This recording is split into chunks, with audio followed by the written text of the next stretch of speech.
Hey everyone, JC here. So actually, it's interesting because I was gonna plug in my tablet to use for this video, but then I realized what's the point when I can just use Microsoft Paint in the background, right? So yeah, this is a picture I'm currently working on. Obviously, it's not like finished at all, as you can see. And this is because I was browsing like DeviantArt, I think. I'm not sure. I could have been like searching on Google as well. I was looking for RWBY models for DAZ Studio.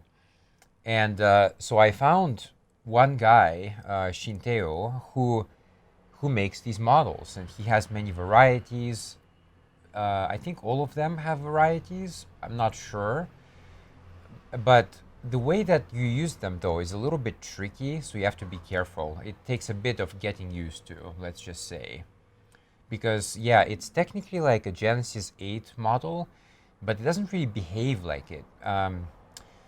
It often has kind of two heads, you see. So the first head, which is inside, and that one you can apply like emotions, etc. But it's always going to be behind the main character face, and that one you can't really do a lot with it at the moment. So that's a bit limiting. But anyway, that's not the point of this video. Today I just wanted to talk to you about. So this is kind of the first render I did, and I want to talk about the problems with it because obviously it has issues. I don't care if you can be a master in DAZ or Blender. I don't care about any of that. You have to be some kind of really super expert to get your export correct. I always have some kind of issues. So let's look at some of them. So first of all, we have at the top, it's going to be like Ruby, and she's taking a picture from the back. The point of this particular render, well, look, it's first of all, it's fan art, so I can't sell it, okay? It's gonna be, but I am gonna use a more generic character later on, and that one is okay, obviously. But yeah, this is just fan art. This is not for sale. This is just mostly for Facebook and DeviantArt, okay? Um, and DeviantArt also allows nudity, by the way, which is really cool, I think. And that I will definitely take advantage of that. So if you look at the render, first we got Ruby, and she's actually gonna be kind of half behind the tree. That's why she's just kind of sticking out, because eventually I'll just cut out a shape there and it's gonna be fine. But she's also in the background, so the lighting, obviously, like she's behind a big tree, so she's mostly in the shadow, and just a little bit of light falls on her hands, and that's fine. But the one worry you have to consider is just let me grab a pen here, a marker. You have to worry about the noise that comes with darkness. Now, this is an issue with many things. I mean, my TV, for example, great TV, but when it comes to dark, to very black things, it really kind of struggles.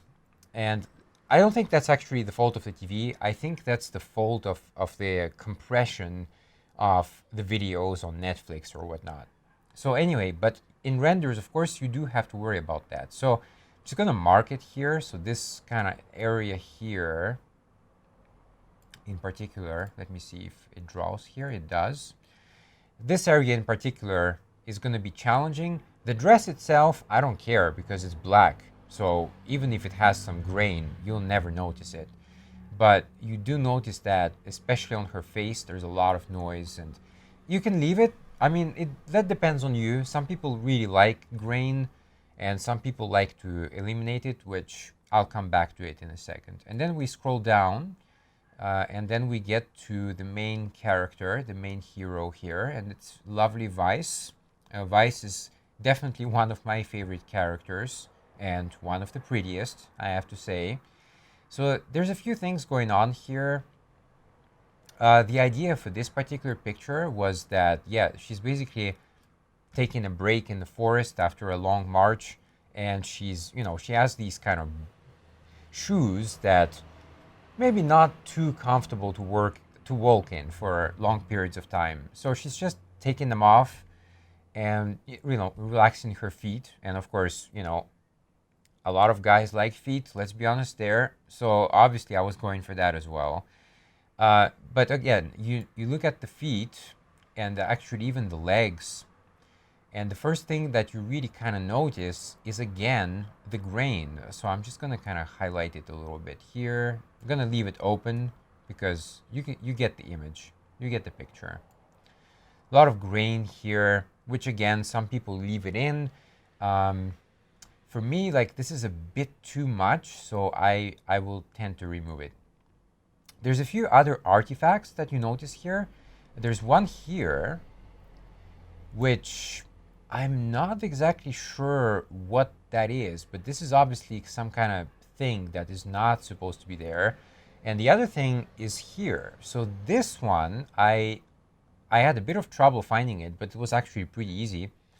The problem here is that the feet actually collided, and that's what you see. You see this kind of collision of feet. So all you have to do is just kind of spread them out a little bit so that they don't like touch in this way anyway. And then the other problem you have here is actually right here. So let me use maybe a different marker. Let's use red. So if you look down here, there's a problem here with, there's something happening here. Like it's the same stockings, but they have two different colors for some reason. And that one took me a while to find out actually what's the problem. And the problem was, it was a light source that was actually like a distant source. And for some reason, yeah, it was just kind of falling in this weird angle, and it created this shadow, which I really didn't like. So I had to take it out. And then of course, the other thing is more kind of a bit common, I would say. Obviously, this is a custom model, so it's going to have issues with clothing, especially when you start posing. That's unavoidable. So the first one you see here, I'm just going to draw an extension, and this is a part of her. I mean, the dress is actually one piece, but let's say it's kind of the skirt area, and you have some stocking sticking through the skirt. Now, obviously, that's not what you want, but this is easy to fix in Photoshop later, to be honest with you, not a problem. By the way, the stockings, that was interesting also because as you can see, her feet are actually just flat. Like the default is completely flat. Well, obviously it's kind of an anime style, so they're not gonna go into detail. But what I do with feet often is that I add wrinkles, and when I added wrinkles, they started to poke through the stockings. So anyway, the way you fix that is that the stockings in this case have a slider, which make them just a little bit thicker. So you can play around with that, and yeah, eventually you can find a thing to fix this. This looks just fine to me though. And the other area, so there's one area here where again the skin pokes through the top in this case, and also here. You got two spots here. But again, these two here, not a problem to fix in Photoshop later. It's, I don't know. Look, it's gonna happen, but you just gotta deal with it. And then I added, for the things that I added to her in particular, let me see here. It's just the Puig actually, yeah.